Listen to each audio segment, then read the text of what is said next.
You are watching WPTV. Welcome back to the desk. I'm joined by Justin, Joe, and Steven.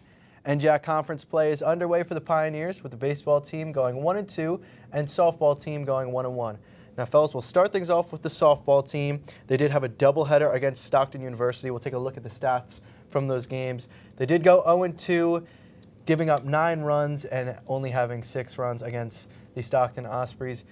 19 hits for the Pioneers, only 11 given up. You'd think they'd be able to score a little more runs with 8 more hits, but the key statistic right here, 6 errors. The Pioneers almost doubled Stockton's batting average, going 306 compared to 190, but 6 errors to 2 errors is the key reason as to why the Pioneers were unsuccessful in these 2 games. Justin, we'll start with you. What was your biggest takeaway from this doubleheader? Yeah, I think all in all the hitting was great, and I think it's very easy to come away with that conclusion just by looking at the numbers. In the first game of the doubleheader, they had a comfortable 3-0 lead in the bottom of the 7th, but they let up a 3-run double, and luckily Adele Hickman in the 8th was able to get a walk-off single to tie up the first one. The second game, they came out and they weren't looking too hot. They were just flat in the second game. They lost the second one 6-2. They just didn't look the same, but it's a doubleheader.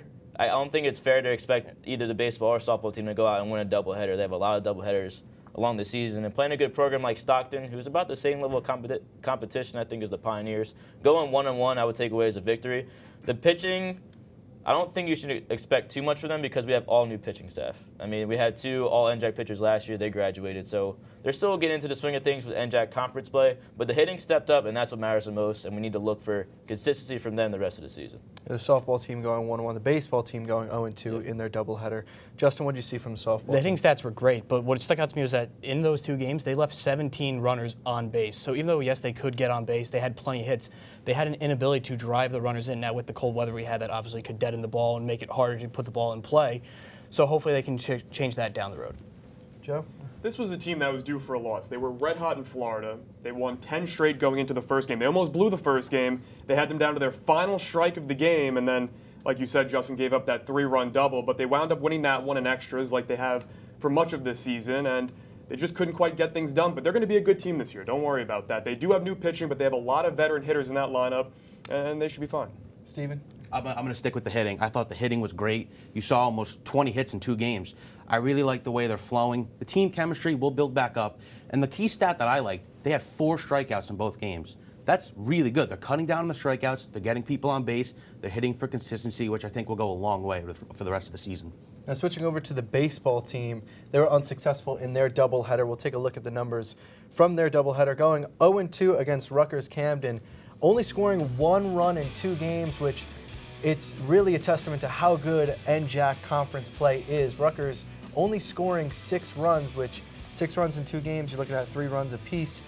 Only 8 hits for the Pioneers. The bats really went cold. 14 hits for the Scarlet Raptors, and then 5 errors on our Pioneers, similar to the softball team.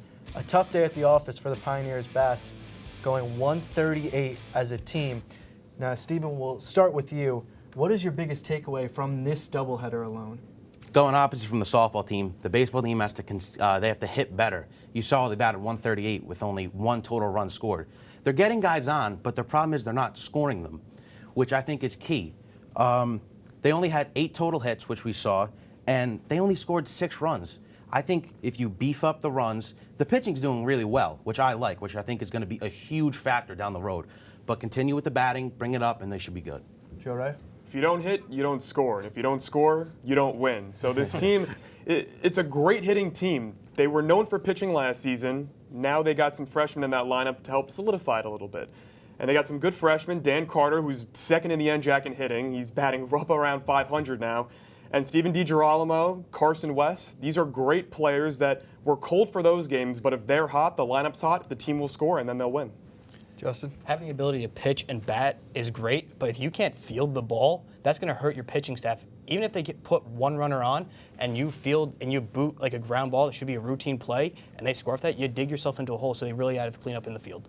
Justin McHugh? I think ultimately what we talked about before the season even started has been represented very well for both the softball team and baseball team going into the season. The softball team had the veteran hitters, the new pitchers, and now for the baseball team they have the veteran pitchers and the new hitters. The inconsistency has been prevalent all season long because, like you said, you got guys batting around 500. Sometimes they put up 10 runs. Sometimes they don't put any runs up at all. The pitchers have been great. Chris Babb, his ERA is struggling a little bit, but he has 27 Ks in the season, and Martinez had his first loss of the season in the doubleheader as well. He's now 3-1. His ERA is about 1.4. So the pitching has been fantastic. It's just what kind of batting we're going to get each day. It just didn't show up against Rutgers Camden. Speaking of fantastic pitching, their game against Montclair State, they picked up a victory. We'll take a look at the numbers from that game. It was basically a near-perfect game for our Pioneers, winning 2-0 against their biggest rival, the Montclair State Redhawks. 11 hits on the day, almost better than their entire doubleheader. 4 hits only allowed. 0 errors, cleaned up the fielding compared to the doubleheader. 2 errors for Montclair State, and the average, where the Pioneers need to have that team average at, 324, needs to be up in the 300s, allowing a 133. But the real impressive performance of this game was starting pitcher Adam Miller. He was lights out for the Pioneers, pitching 8 2/3 innings, only allowing 4 hits, 9 strikeouts, and threw 132 pitches. We don't even see this from major league pitchers. Johan Santana numbers. Exactly. This is textbook throw until your arm falls off, essentially. Now, Stephen, we'll start with you. How impressive was Miller's performance? What can you take away from this game? Well, I thought Miller was dominant, as the stats showed. He's getting ground balls, he's getting flyouts, and he's not letting up that many walks. Only 3 on the day, which, could be lowered, but 9 strikeouts. That's the key. He's helping his team on defense, and his team is backing him up with no errors, as we saw. So I really like how Miller is expanding his game towards the latter part of the season, which I think will help towards the playoffs. Joe Raya? He came into the game with a 1.02 ERA that was good for second in the NJAC. And we didn't think he was going to get much better than that, but now his ERA is around a .63, which is well first in the NJAC. If they can have a guy on that team that can pitch like that every game, the team doesn't even need to hit if he gives up no runs. Pitching like that is what wins you ball games.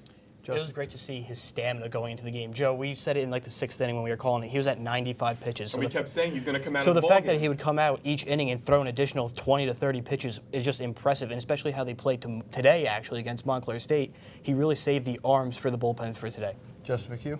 Adam Miller was super impressive. I don't want to take any credit away from his performance, but I don't think it's a good practice to have one of your key rotational pitchers throwing 132 pitches. It's always got to be that one negative person. Hey, It's always gotta look, be that. you got to look at it from both sides because we have a really deep pitching staff, and that's where the strength lies for this baseball team with the inconsistent hitting.